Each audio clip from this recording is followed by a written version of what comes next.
everyone, I am Anjali Soni, your maths educator. हम पढ़ रहे हैं थर्ड ईयर का paper first, that is real analysis. तो आइए स्टार्ट करते हैं। आज हम पढ़ेंगे एक और important theorem, that is same sign theorem. तो आइए सबसे पहले इसका स्टेटमेंट समझते हैं, फिर इस थ्योरम को प्रूव करते हैं। ये थ्योरम आपको आपके टेक्स्ट बुक में सेम साइन थ्योरम के नाम से नहीं मिलेगी। आप देखिए थ्योरम 2.7 यही कह रही है जो सेम साइन थ्योरम कहती है, पर मैंने इसका नाम सेम साइन थ्योरम क्यों रखा है वो आपको इसका स्टेटमेंट पढ़कर पता चलेगा। तो आइए इसका स्टेटमेंट पढ़ते हैं। तो देखिए स्टेटमेंट क्या कहता है, if a function f is continuous in close interval a b। ये बात हम पहले से जानते हैं, हम कंटिन्यूटी की जितनी भी थ्योरम्स पढ़ रहे हैं वहाँ फंक्शन का कंटिन्यूअस होना एक नेसेसिटी है। फंक्शन कंटिन्यूअस होता है तो हम लोग फर्दर रिजल्ट्स को डिफाइन करते हैं। तो यहाँ भी फंक्शन के कंटिन्यूअस होने के बाद क्या बात कही है कि and c belong to open interval a b such that f of c not equal to 0। हमें c एक ऐसा चूज करना है जिस पर फंक्शन लगाने पर f ऑफ c की वैल्यू नॉट इक्वल टू 0 होनी चाहिए। तब हम कह रहे हैं कि एक डेल्टा ग्रेटर देन 0 के लिए f of x has same sign as f of c।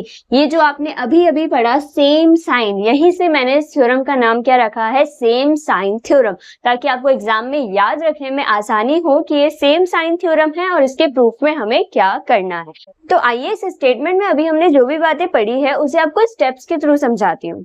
तो देखिए स्टेटमेंट ये कहता है, सबसे पहली बात इसने कही कि फंक्शन जो है वो कंटिन्यूअस होना चाहिए क्लोज इंटरवल ए बी में। दूसरी बात इसने कही तो हमें सी ओपन इंटरवल ए बी में से इस तरीके से चूज करना है कि एफ ऑफ सी की वैल्यू नॉट इक्वल टू 0 होनी चाहिए। ये हमारी दूसरी कंडीशन है। पहली कंडीशन क्या है कि फंक्शन को कंटिन्यूअस होना पड़ेगा और दूसरी कंडीशन क्या है कि एफ ऑफ सी की वैल्यू नॉट इक्वल टू 0 होनी चाहिए। तब हम कह रहे हैं कि तब अगर हम x को c माइनस डेल्टा से c प्लस डेल्टा के बीच में कोई भी x हम चूज करते हैं, देखिए हमने c पॉइंट अपनी मर्जी से चूज किया है तो हम इसका एक इंटरवल बना सकते हैं c माइनस डेल्टा से c प्लस डेल्टा के बीच में, और हमें कोई भी x इस इंटरवल में बिलोंग कराना है। तब हम कह रहे हैं कि उस x पर अगर मैं फंक्शन लगाती हूँ तो उस f ऑफ x की और इस f ऑफ c के सेम साइंस होंगे। मतलब अगर f ऑफ c पॉजिटिव होता है तो f ऑफ x भी क्या होगा, पॉजिटिव होगा। f ऑफ c अगर नेगेटिव है तो f ऑफ x की वैल्यू भी कैसी होगी, नेगेटिव होगी। हम वैल्यू की बात नहीं कर रहे हैं कि एग्जैक्टली सेम वैल्यू होगी, मतलब जैसी f ऑफ c की वैल्यू है वही वैल्यू f ऑफ x की होगी, नहीं, बस हम साइन की बात कर रहे हैं कि अगर ये तीनों कंडीशन सेटिस्फाई होती है तो हम सिर्फ f ऑफ c का साइन देख के ये कह सकते हैं कि अगर f ऑफ c पॉजिटिव है तो f ऑफ x पॉजिटिव ही होगा, और अगर f ऑफ c नेगेटिव है तो f ऑफ x भी क्या होगा, नेगेटिव होगा। आई होप आपको ये थ्योरम का स्टेटमेंट क्लियर है और आपको ये भी समझ आ गया है कि हमें इस थ्योरम में प्रूफ क्या करना है। हमें इस थ्योरम में क्या प्रूफ करना है कि जैसा साइन f ऑफ c का है वैसा ही साइन f ऑफ x का होना चाहिए। तो आइए इस थ्योरम को प्रूफ करते हैं। तो इस थ्योरम का प्रूफ हम लोग कैसे स्टार्ट करेंगे, जो हमें स्टेटमेंट में बात दी गई है वहीं से हम इस थ्योरम को स्टार्ट करेंगे। हमें क्या गिवन है, फंक्शन हमें कंटिन्यूअस गिवन है, तो मैंने वहीं से इसके प्रूफ की शुरुआत करी है। Given that function is continuous in close interval A B. अगर फंक्शन पूरे इंटरवल में कंटिन्यूअस है तो वो उसमें बिलोंग करने वाले हर एक पॉइंट पर क्या होगा, कंटिन्यूअस होगा। ये बात हम कंटिन्यूटी की डेफिनेशन से जानते हैं कि अगर एक इंटरवल में फंक्शन कंटिन्यूअस है तो उसके हर एक पॉइंट पर क्या होना चाहिए, कंटिन्यूअस होना चाहिए। इसी वजह से मैंने कहा है कि अगर function close interval A B में कंटिन्यूअस है तो वो फंक्शन कंटिन्यूअस होगा at c belong to A B. अगर मैं कोई भी पॉइंट c ए बी में से लेती हूँ तो उस पर भी फंक्शन क्या होगा, कंटिन्यूअस होगा। और अगर फंक्शन कंटिन्यूअस है तो हम उस पर क्या अप्लाई कर सकते हैं, कंटिन्यूटी की डेफिनेशन अप्लाई कर सकते हैं। तो मैंने आगे वही किया है, बाय डेफिनेशन ऑफ कंटिन्यूटी। अगर फंक्शन कंटिन्यूअस है तो कंटिन्यूटी की डेफिनेशन, कौन सी डेफिनेशन, एप्सिलॉन डेल्टा डेफिनेशन से हम क्या लिख सकते हैं, for any epsilon greater than 0 there exist delta greater than 0 such that mod of fx minus f of c is less than epsilon whenever mod of x minus c is less than delta। ये epsilon delta definition of continuity है। अब यहाँ से मैंने क्या किया है, इस mod को हम मॉड की प्रॉपर्टी से जानते हैं कि अगर कोई मॉड जो है एप्सिलॉन से छोटा है तो इस वैल्यू को मैं इस तरीके से लिख सकती हूँ। किस तरीके से? मैं ये कह सकती हूँ कि एफ एक्स की value f of C minus epsilon से लेकर f of C plus epsilon के बीच में है। ये बात हमने जब कंटिन्यूटी के कुछ एग्जांपल्स करे थे वहां भी हमने ये वाली बात अप्लाई करी थी कि अगर किसी मॉड को हम किसी क्वांटिटी से लेस देन लिखते हैं तो उस मॉड को हम इस तरीके से भी एक्सप्रेस कर सकते हैं, और इसका मतलब यही है, ठीक है, कि एफ ऑफ एक्स जो है वो एफ ऑफ सी एक बार माइनस एप्सिलॉन हो गया और एक बार एफ ऑफ सी में प्लस एप्सिलॉन हो गया। एफ ऑफ एक्स की वैल्यू इन दोनों के बीच में होगी। सिमिलर मैनर में मैं इस मॉड को भी खोल सकती हूँ। मैंने यहाँ लिखा है mod of x minus c less than delta, तो इसे मैं कैसे लिखूंगी? x जो है वो c माइनस डेल्टा से तो बड़ा है और c प्लस डेल्टा से क्या है? छोटा है। आई होप आपको ये वाली बात क्लियर है कि हमने इन मॉड्स को इस तरीके से कैसे लिखा है।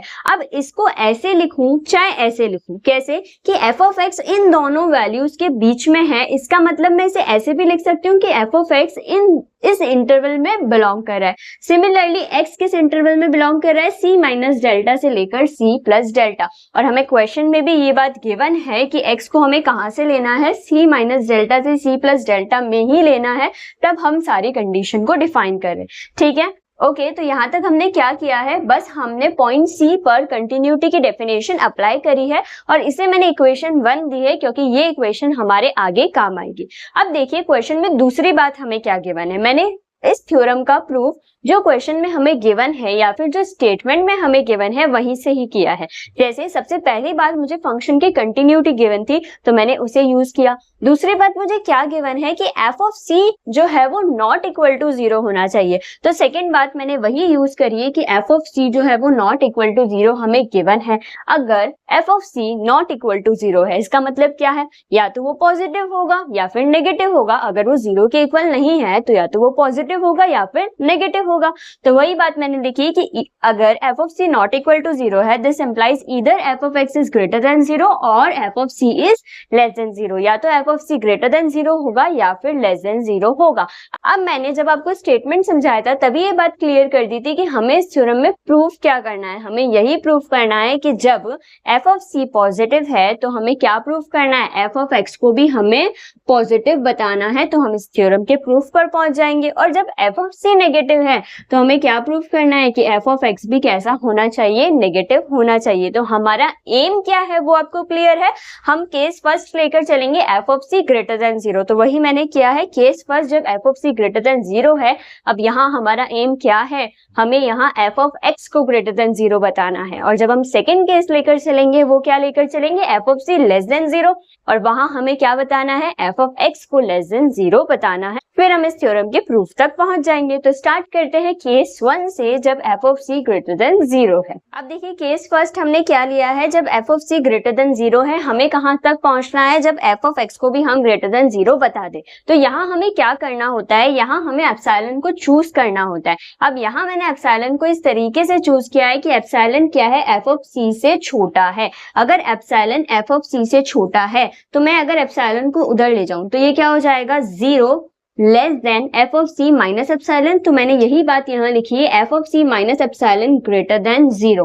अब इसे मैंने दे दिया इक्वेशन 2। अब अगर आप इक्वेशन नंबर 1 और इक्वेशन नंबर 2 को देखेंगे तो आप एक रिजल्ट तक पहुंच सकते हैं। और वो क्या रिजल्ट है देखिए। यहाँ मैं क्या कह रही हूँ कि F of C minus epsilon 0 से बड़ा है, और यहाँ मैं क्या कह रही हूँ कि F of C minus epsilon F of x से छोटा है।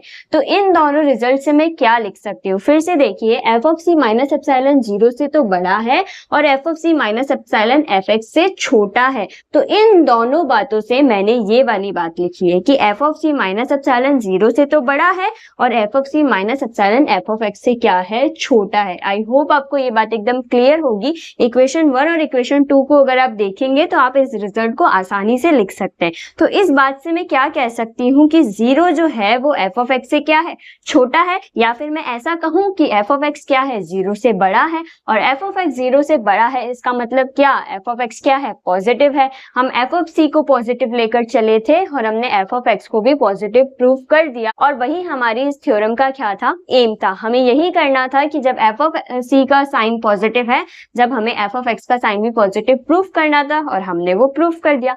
सेकेंड केस क्या लेकर चलेंगे? जब एफ ऑफ सी का साइन नेगेटिव होगा, मतलब f of C less than 0 होगा। तो अगर f of C less than 0 है तो यहाँ भी हम लोग क्या करेंगे, एप्सिलॉन को चूज करेंगे। अब देखिए यहाँ मुझे क्या चाहिए था, F of C minus epsilon चाहिए था। अब ऐसा ही रिजल्ट मुझे F of C plus epsilon के लिए भी चाहिए। इस वजह से मैंने क्या किया है, इसे दोनों तरफ माइनस से मल्टीप्लाई कर दिया।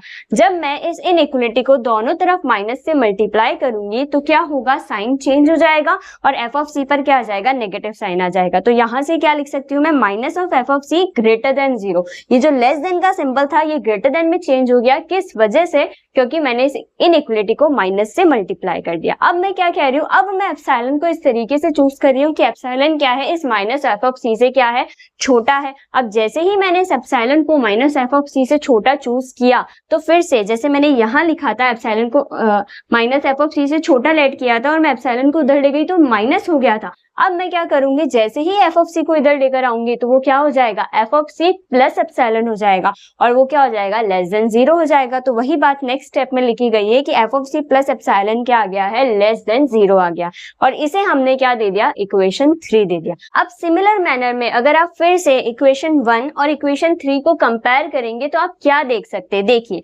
यहाँ मैं क्या कह रही हूँ, F of C plus epsilon 0 से छोटा है और यहाँ मैं क्या कह रही हूँ, F of C plus epsilon F of x से बड़ा है। वहां एफ ऑफ सी एप्सिलॉन 0 से छोटा है और यहाँ एफ ऑफ एक्स से क्या है, बड़ा है। फिर से इन दोनों इक्वेशन से हम एक और रिजल्ट लिख सकते हैं और वो क्या होगा, जो अभी मैंने बोला कि F of C plus epsilon 0 से तो क्या है, छोटा है और एफ ऑफ एक्स से क्या है, बड़ा है। इस रिजल्ट को हमने इस तरीके से ही लिखा है। देखिए ये जो रिजल्ट था उसे मैंने यहाँ लिखा है और ये खुद किससे बड़ा है, एफ ऑफ एक्स से बड़ा है। तो इस बात से हम क्या रिजल्ट पर पहुंचे हैं कि 0 जो है वो एफ ऑफ एक्स से क्या है, बड़ा है, या फिर मैं ऐसा कहूं कि एफ ऑफ एक्स क्या है, 0 से छोटा है। तो ये बात किस बात को इम्प्लाई करती है कि जब हम एफ ऑफ सी को नेगेटिव लेकर चले थे तब हमने एफ ऑफ एक्स को भी नेगेटिव प्रूव कर दिया। ओके, सो आई होप आपको ये थ्योरम, उसका स्टेटमेंट और उसका प्रूफ एकदम क्लियर होगा। आपने देखा होगा कि अभी तक हमने जितनी भी थ्योरम्स प्रूव करी है कंटिन्यूटी में, उसमें से सबसे छोटी थ्योरम यही है क्योंकि ये एक ही बार में इस बोर्ड पर कवर हो गई है। ये सबसे छोटी थ्योरम और हम कह सकते हैं सबसे आसान थ्योरम है सेम साइन थ्योरम, क्योंकि इसमें हमें कुछ नहीं करना होता है, जो जो हमें गिवन है उसी से हमें रिजल्ट तक पहुंचना होता है। हमें फंक्शन कंटिन्यूअस गिवन था तो मैंने उस बात को यूज किया, मुझे F of C not equal to 0 था तो मैंने उस बात को यूज किया और इस थ्योरम के प्रूफ तक पहुंचे। तो आइए एज ऑलवेज अब हम क्या करेंगे, इस थ्योरम के शॉर्ट नोट्स लिखेंगे।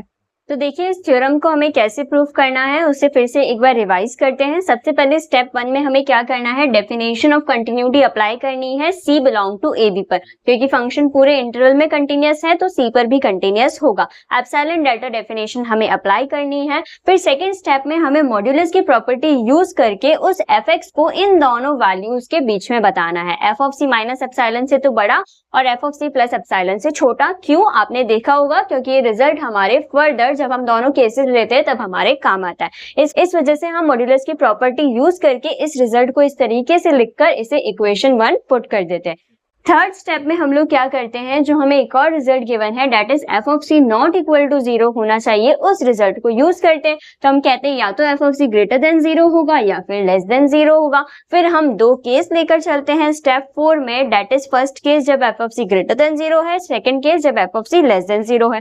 फिर हम लोग एप्सिलॉन को चूज करते हैं और फर्स्ट सेकंड थर्ड इक्वेशन को यूज करके हम इस रिजल्ट को कंक्लूड करते हैं कि जब F of C greater than 0 है तब एफ ऑफ एक्स भी ग्रेटर देन 0 हो जाता है और जब F of C less than 0 है तब एफ ऑफ एक्स भी लेस देन 0 हो जाता है। सो आई होप आपको सेम साइन थ्योरम का प्रूफ एकदम क्लियर है और अब आप इस थ्योरम को एग्जाम में लिखने के लिए एकदम तैयार हैं। फिर भी आपको कहीं भी कोई भी प्रॉब्लम आती है तो आप मुझसे कमेंट्स में पूछ सकते हैं। इसके आगे का कॉन्सेप्ट हम लोग पढ़ेंगे नेक्स्ट वीडियो में। So stay tuned for the next video. Thank you.